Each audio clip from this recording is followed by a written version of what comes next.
Hi friends, ఈ రోజు వీడియోలో మనం valley of the last hands అనే మూవీ స్టోరీని ఎక్స్ప్లెయిన్ చేసుకోబోతున్నాం. ఈ మూవీలో రెడ్ హ్యాండ్స్కి బ్లాక్ హ్యాండ్స్కి మధ్య పెద్ద యుద్ధం జరుగుతుంది. అసలు ఆ యుద్ధం ఎందుకు జరిగింది, చివరికి ఎవరు గెలిచారు అనేది తెలుసుకుందాం. ఈ మూవీ స్టార్టింగ్లో ఒక కపుల్ పిక్నిక్కి వస్తారు.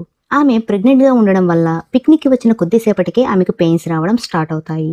దాంతో వెంటనే వాళ్ళు పిక్నిక్కి తెచ్చుకున్న ఫుడ్ ఐటమ్స్ అన్నీ అక్కడే వదిలేసి తన భార్యను తీసుకొని హాస్పిటల్కి బయలుదేరతాడు అతను. అదే ప్లేస్లో 2 పేరెంట్ బగ్స్ ఉంటాయి. ఆ బగ్స్ 3 గుడ్లను పెట్టి వాటి నుండి తమ పిల్లలు ఎప్పుడు బయటకు వస్తాయా అని ఎదురు చూస్తూ ఉంటాయి. కొంచెం సేపటికి ఆ 3 గుడ్లు పగిలి 3 బగ్స్ పిల్లలు బయటకు వస్తాయి. ఆ పిల్లలు బయటకు రాగానే పేరెంట్ బగ్స్ తమ పిల్లలకు ఎలా ఎగరాలో నేర్పించి తమని ఫాలో అవ్వమని ఆ 3 పిల్ల బగ్స్కి చెప్పి అక్కడి నుంచి ఎగురుకుంటూ వెళ్తాయి. కానీ దారి మధ్యలో ఈ 3 పిల్ల బగ్స్ దారి తప్పిపోతాయి. అప్పుడే ఒక పిల్లబగ్ తనని చూసి ఒక ఈగ నవ్విందని ఆ ఈగ దగ్గరకు వెళ్తుంది. అక్కడికి వెళ్ళగానే ఆ ఈగ ఆ పిల్లబగ్ని ఏడిపించాలని చూస్తుంది.